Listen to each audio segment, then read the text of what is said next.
Right. Hi, everyone. Welcome again to AuthorStory. I'm Alexander Lim, your host. And on this episode, I'm interviewing Heath Fogg Davis, author of the book Beyond Trans, Does Gender Matter?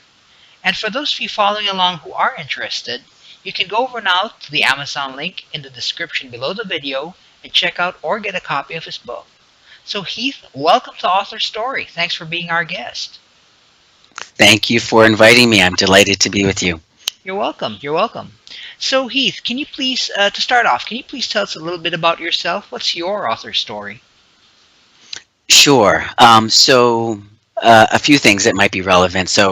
I'm a professor. I teach at Temple University in Philadelphia, and I teach courses having to do with various aspects of social identity and anti-discrimination law in particular. So looking at public policies that aim to remedy various kinds of discrimination. And with the book, and most recently I've been focusing my research on gender identity, and also how gender identity intersects with racial identity and class identity and sexual orientation as well. I'm also consider myself a scholar activist. I also do some activism, both locally, most recently around issues of transgender civil rights, and so both within the city of Philadelphia and then sort of more broadly in other places as well throughout the country. And then the other thing is that I also do some consulting work with businesses and organizations where I help them think about their gender policies and how they might change them to make them more inclusive of people with trans identities. And then the last thing that might be relevant, it is relevant I think, is that I have a personal connection to the story that I tell in the book, which is that I'm a trans man. So I transitioned from female to male at the age of 38. So I'm 46 now. So it's been a while. But that also in the book, I include some bits and pieces of my own experience with this issue. Okay, so essentially you cover not just LGBT, but you also cover race and class and other things then. Yes, because I think that those social identities are always intersecting and working together, especially when we're talking about transgender discrimination, and we'll get into a definition of that. But it's typically a quick visual assessment of other people and making decisions about whether they're male or female, or whether they appear to be androgynous or something like that. And so when we're talking about visual assessment of somebody else, obviously race is definitely at the forefront there, something that we also make quick judgments about when we see other people, and class is there in various ways as well. Right. Okay, got that. Cool. So next, about the book, can you tell us what it's all about and who it's for? Sure. So the title of the book is meant to be a little provocative, but it's also the question, does gender matter, is not a rhetorical question for me. I think that we assume in a whole host of different contexts that gender matters, and so we incorporate it into everything from the kind of gender markers that we have on our driver's licenses and passports and birth certificates, to public restrooms that typically are sex segregated, and sports, and then on and on and on. So I think that we make this assumption that it matters and that we need to have a male or a female box on various forms that we fill out. But in most cases, I find that the answer to the question, does gender matter, is no. There are some instances when it does matter, and specifically here I'm talking about in policies, so that sort of like administrative policies that govern our society. I'm not saying in the book that gender doesn't matter socially or personally. I think it really does. In fact, I think it's so important that we shouldn't give other people the authority in various contexts to make judgments about whether we measure up to their standards of what women and men should look like. So I have 4 case studies in the book where I ask this question: does gender matter? I start out with birth certificates and passports and driver's licenses, the gender markers on those documents. Then I move on to the public restroom, sex segregated facilities. Then I go on to discuss education, and in particular women's colleges in the United States. And then I finish with the toughest case study, which is sports. And so I really ask that question. And I hope that the book is really written in a way that is meant to be accessible by everyone. So although I'm an academic, it's written in a way that hopefully cuts down a little bit on the academic jargon and some of the things that kind of be alienating to other people. Right. Okay. So yeah, that's interesting. Have you, I presume as an academic, you've written academic papers. So Mhm. was it difficult for you to write the book this way? To tell you the truth, it was fun and very interesting to kind of to think about, how to write it in a way that is accessible in terms of the language, but also just the concern. So it's not written in a way that sort of like talks down or is condescending, because this isn't just for academics, but it's instead really trying to understand where the majority of people are with this particular topic of transgender identity and transgender civil rights, and trying to kind of meet people where they are. And I think where we are right now is that I think most people know about the term, and they've sort of been exposed to the concept, but they still have questions. Right. And in a lot of cases, yeah, and in a lot of cases, I feel like people in general don't mean harm to trans people, but in a lot of cases maybe don't know what to do or don't know what to say, and are afraid of making a gender mistake and saying the wrong thing. And so I try to really kind of get into that kind of discussion about let's ask the questions that are on everybody's mind, and have an open discussion about it. Right. Okay. Okay. Cool. Got that. So Heath, just a little definition of terms here, because I'm sure there might be some listeners out there who don't know what these terms mean. What does LGBT stand for? Yeah, great. Good question. So, the basically lesbian, gay, bisexual, transgender, and sometimes now you'll see a Q added on at the end for queer, and even an I for intersex, and so the letters keep expanding, and we can kind of giggle about that in one sense, but I think that the idea here is that LGBTQ is this umbrella term that encompasses a lot of diverse individuals and different subgroups. But one of the things that brings everybody together under that umbrella is I think, this idea of gender identity discrimination. We think about sexual orientation and the forms of discrimination around that. Often it's based on, does this man look like he's feminine in some kind of way, and does this woman look like she's masculine? And people make stereotypical judgments about that. And so there's ways in which, even though these are separate identities, there's some common themes, and the common theme, I think, really has to do with gender. Right. Okay. Got that. So let me get a little into this, because I mean, biologically speaking, they're just two genders. There's just male and female. Uh, that said, homosexuality is present throughout the animal world. I think there's something like, what, 500 species which engage in homosexual behavior. So, contrary to what our cultures might think, homosexuality is commonplace and natural. What about so that covers the LG aspect of LGBT. What do the BT aspects cover, or the BTQ aspects cover? Mhm. Yeah, so the B stands for bisexual. So that would kind of just go to your description of what you've just talked about, and the idea that our sexual orientation isn't always doesn't fit neatly into one box or another.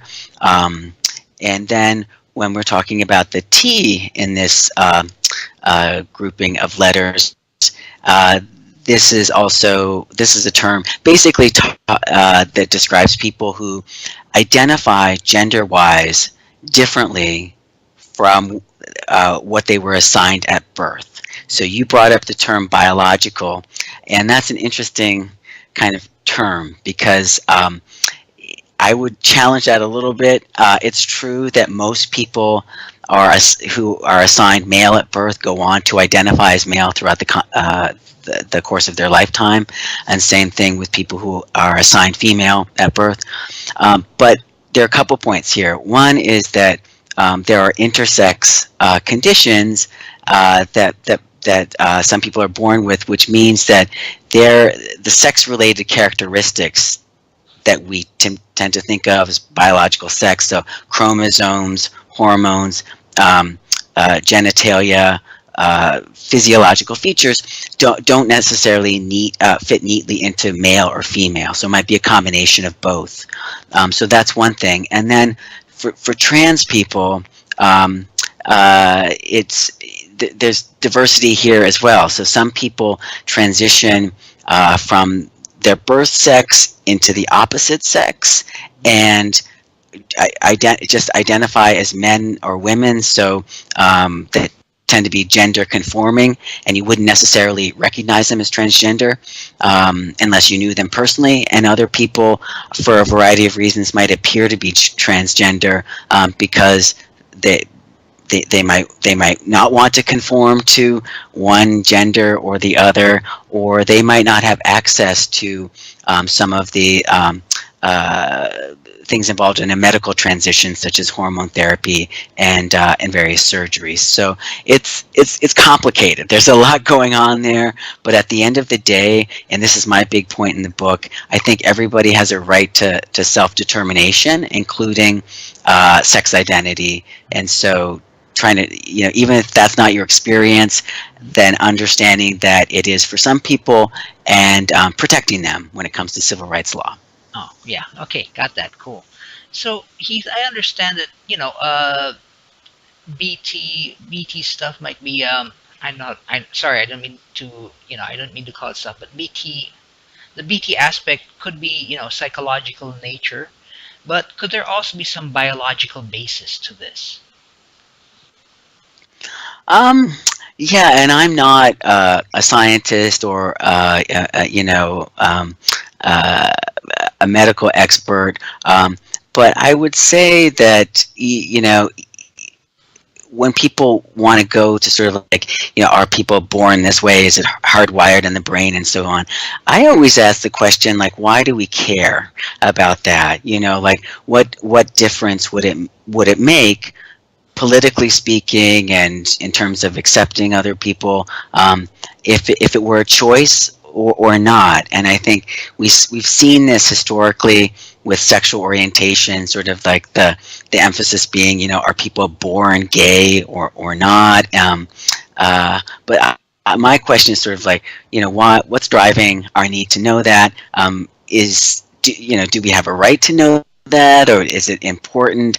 You talked about sort of like the animal world, which we are a part of course, and I tend to think that there's, the variation is the theme in nature, and I think there's a lot of evidence to support that. So I see, gender and sexual orientation and a lot of things on a spectrum. And so the majority might, falls in a certain category, and then we have differences, and it's about, are we going to let the majority and their experience just kind of run over people who have a different experience? And of course, my answer is that we shouldn't do that. True, of course, of course. So Heath, I mean, it's easy for someone to think, okay, discrimination, there's this, there's that, and that's the way it is. But what really is the impact of? Because I'm sure you're aware that there's, legally speaking, things are still more or less the male-female kind of thing. What's the impact on someone with the way things are set up today? Yeah. So let's take the public bathroom scenario, I think. In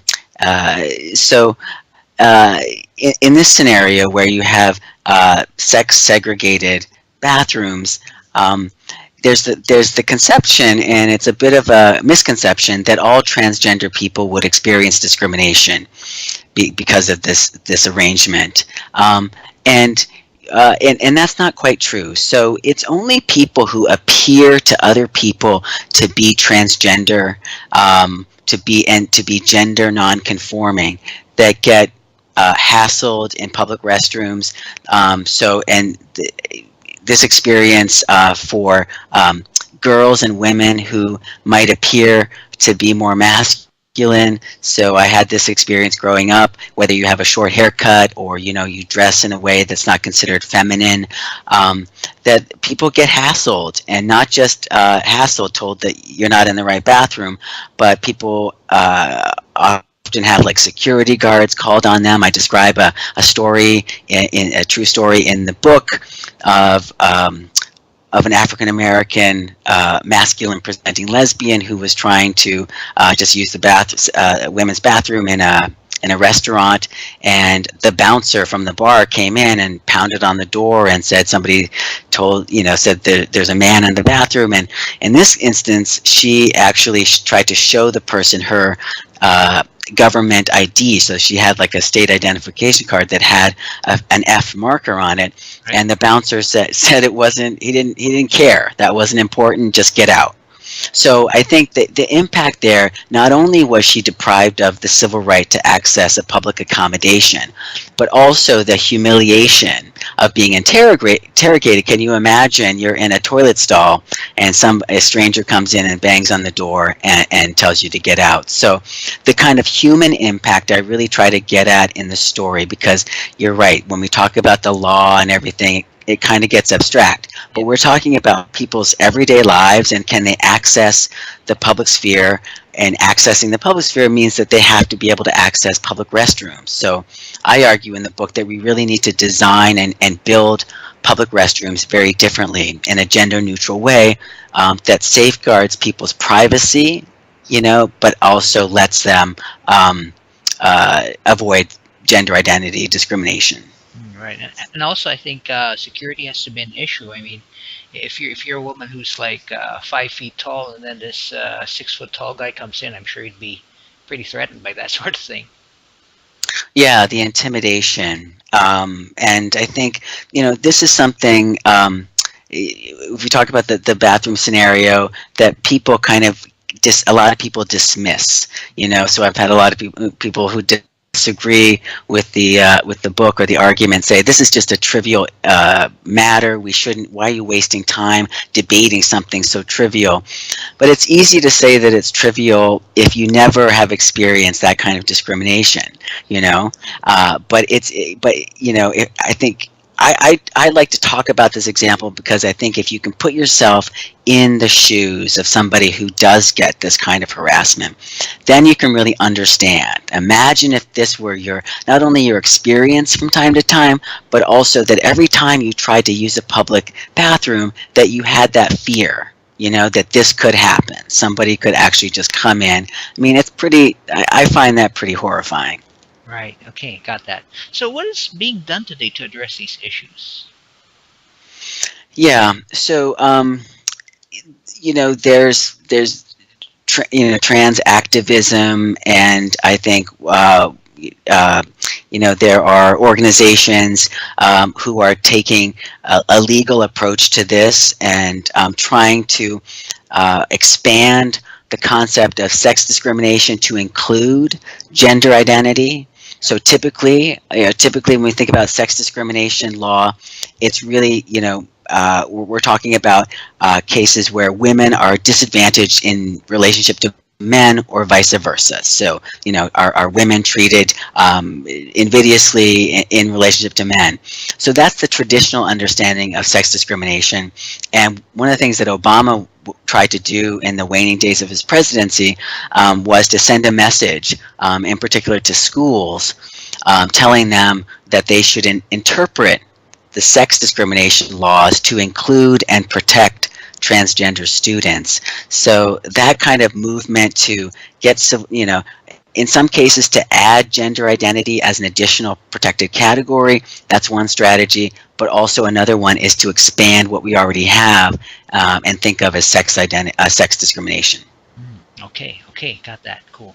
So, Heath, I mean, there are a lot of folks out there. I mean, like the grand majority who are guys and are girls, male, female. A lot of folks out there would think, transgender, gay, all that stuff. Why should I support legislation, stuff like that, since it doesn't affect me as a regular person or as a straight person? Hmm. Yeah, great question. So I would say that it is in the self-interest of the majority to think about how these forms of discrimination actually negatively affect them. Mhm. So if we're talking about the public restrooms again, the way that we construct them right now disadvantages a much larger range of people. So you think about, for example, parents. I have a daughter who's 2 years old, and so every time I'm in the public sphere with her and I need to change her diaper, or I need to take her into a men's restroom, Right. I'm violating the rule there. So it doesn't hold up in that case.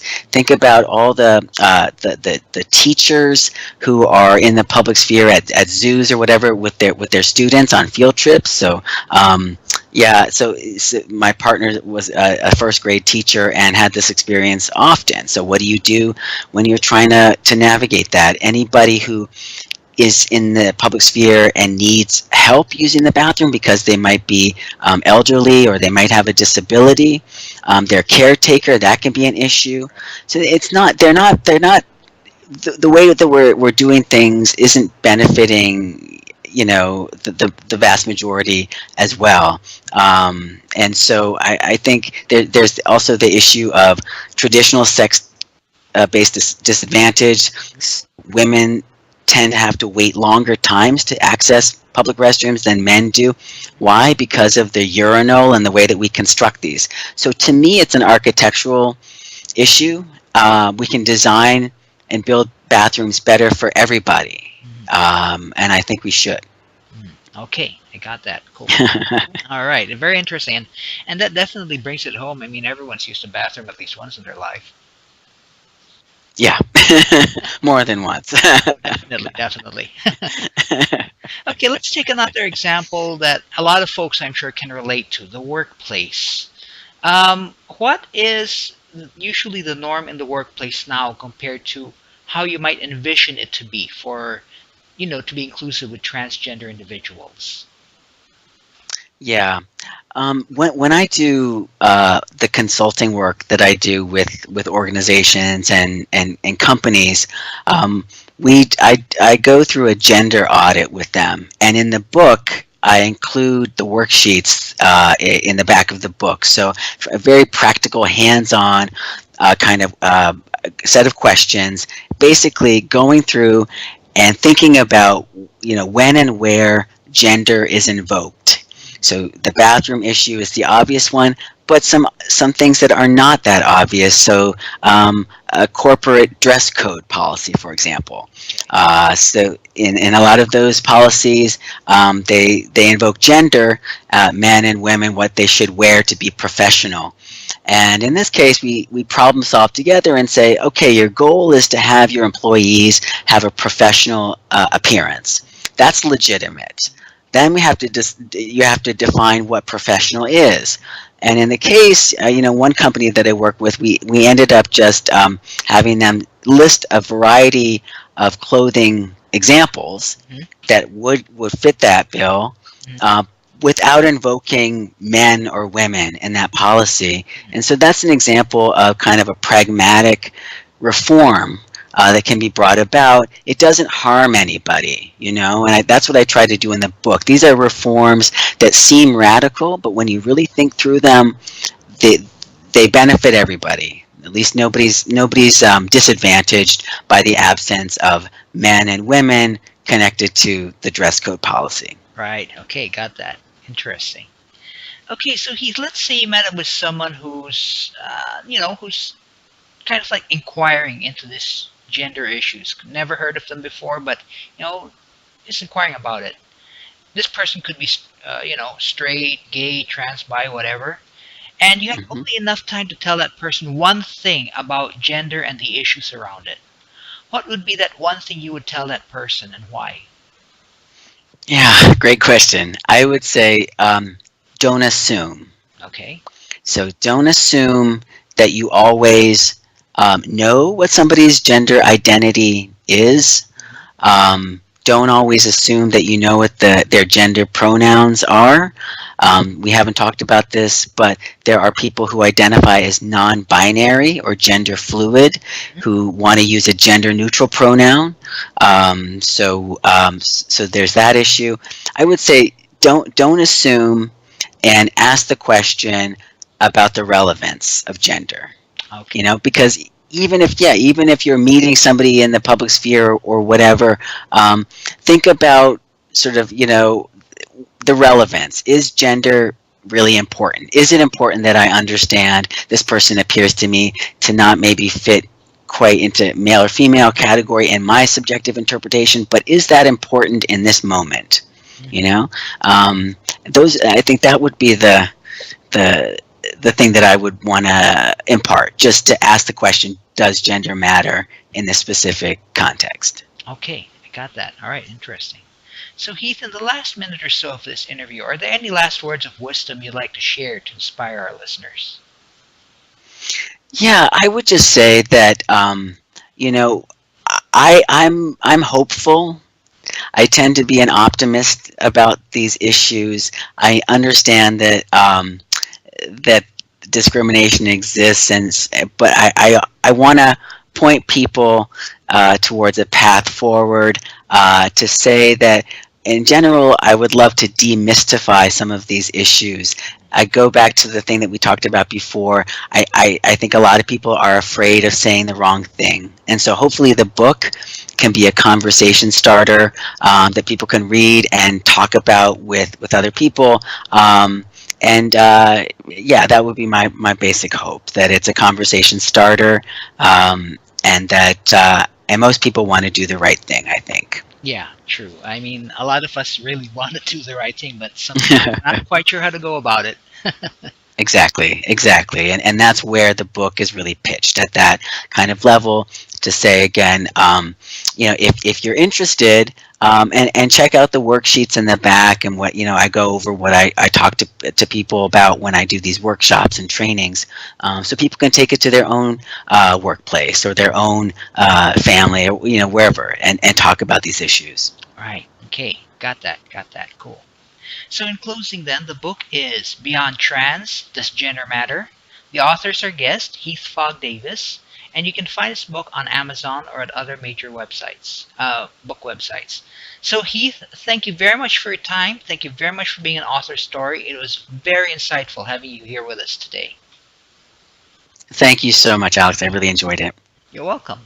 So, if any of you listeners want to know more about this topic, please feel free to go ahead and check out Beyond Trans, which you can do so right now by going to the Amazon link in the description below the video. And if you'd like to follow our author interviews on YouTube, I invite you to subscribe to our channel. So, bye for now, everyone. I'll be back next time on Author Story Weekly Interviews with another inspiring author.